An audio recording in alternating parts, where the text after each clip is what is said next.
Welcome to All Saints Church in Woodward, Virginia. This is our atrium, our welcoming space where you come in on a Sunday morning. We're going to take a couple of steps inward, and I want to stop here and show you what it looks like. It's a big open area, a very modern space with a big open skylight to let light in, to let the light of God in. This space is where we gather on Sundays, where if you'll see the kiosk stands, you'll see where people stand to talk about their particular ministries and what they're doing.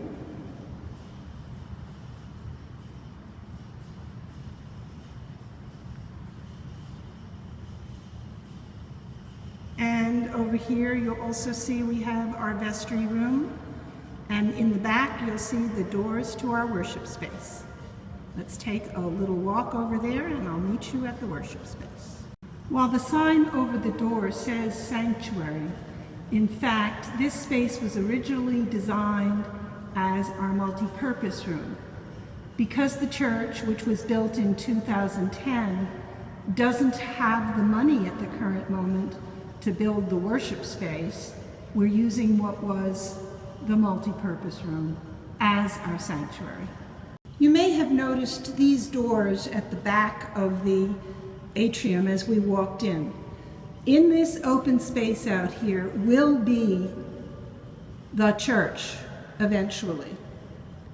And right now we are facing east, and once the church is built, our altar will face east, but at the current moment it does not. As you enter the sanctuary, we don't enter through the back of the center aisle. We enter on the side.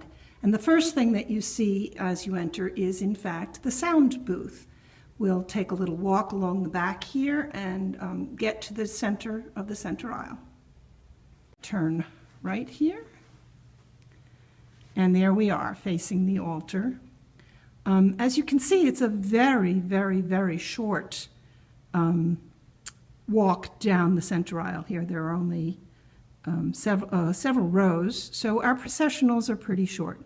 We have a crucifer and 2 torches. We have then two pair of lay Eucharistic ministers. Then we have the assistant priest, the preacher, the deacon, and the celebrant. And that's how we line up for processional for our worship. Let's take a short walk down the processional aisle and you'll see how short it is.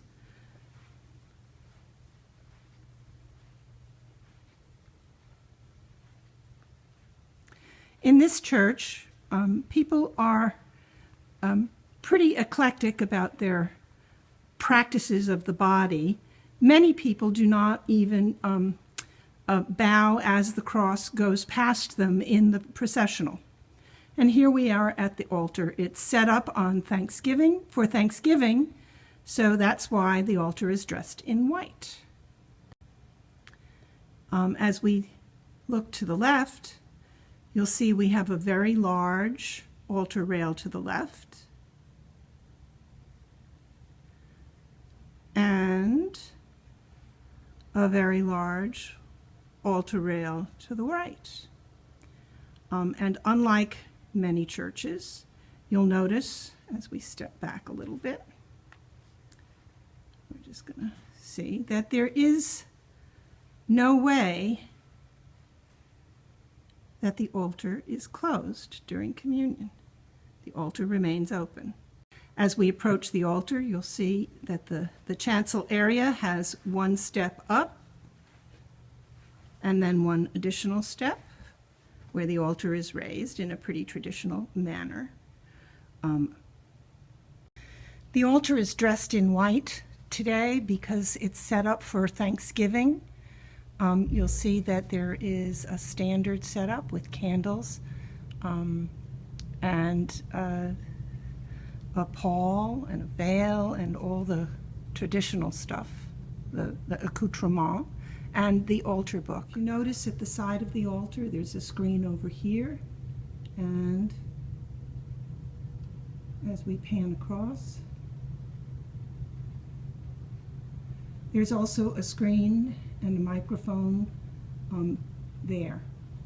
This is a contemporary, as I said, this is a church that uses contemporary music and, quite frankly, rarely uses a prayer book.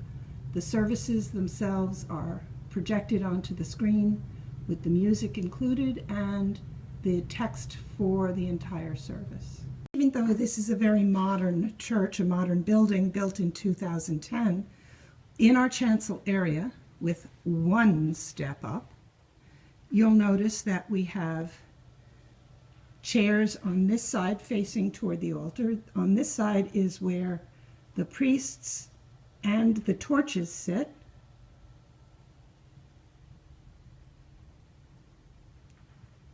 And on this side is where the lay Eucharistic ministers, all four, and the two servers sit. And the servers are usually high school students. The torchers are usually elementary school students. We have some lovely handmade banners, which are usually kept in place and change with the seasons. They're very rarely used in procession except on very special occasions, such as the ordination of a homegrown seminarian. Banner on the other side.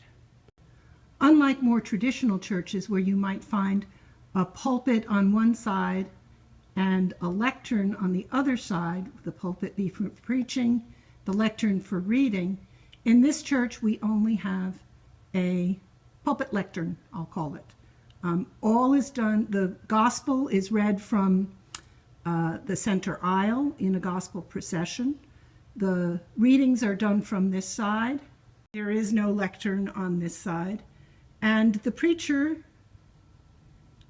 either stands in the middle and preaches from here because he has a portable microphone headset on, or on occasion will preach from the pulpit, but mostly occasions. Here is the music setup and our worship director. Say hello, David. Hi. Walking up the aisle to the left of the altar, as you're facing the altar, there's the percussion. You can notice in the back we do have a little organ console, but no pipes. And that organ hasn't been played for more than a year since the last person who could play the organ left the church. And the piano. And behind the piano, in a corner, is where the choir sits. We'll see a tiny little credence table.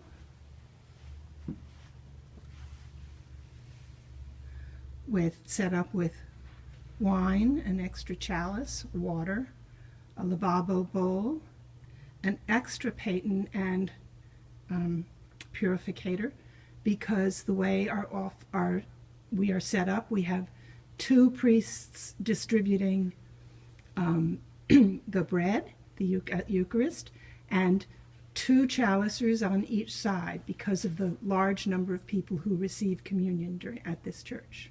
Move from one side of the credence table past the altar to the other side. We see two more chalices, gluten-free wafers, a shell with a spoon for hauling out any bread that might drop into the wine, because we use a pita-style bread instead of wafers. This is the back of the setup on the altar, as you can see, with the chalice, the purificator, the paten, the pall, and the veil. Classic. This is the altar book for the ACNA, reprinted because it is not yet available in a fancy book. Also notice hidden here on the side of the altar is a bell with a ringer and instructions for when to use the bells in this particular church, because our priests do not genuflect and use them at that particular time. This is the view of the sanctuary from in front of the altar as we prepare for recessional. You can see that the sound booth is prominent. And I just wanted to give you an idea of the size of the congregation. We have, as you can see, a very short center aisle, so our recessionals are pretty short. Then we have a second aisle over here. You can see there, that's looking from the altar to the right. Back at the center aisle, looking to the left. And then we come to what is fondly called in the church the penalty box, which is where people who come in late sit. So that's a complete look at the worship space of All Saints Church and how it informs our liturgy. One last thing to note about this church is that because it's a temporary space with lots of doors and exits as required by the fire department, and although we have banners and a beautiful Jerusalem cross up front in our temporary space, we have lots of doors and windows and even wall space. But what we don't have is any visual representation of the story of Christ. And we regret that, but right now it's just not feasible to do in this space.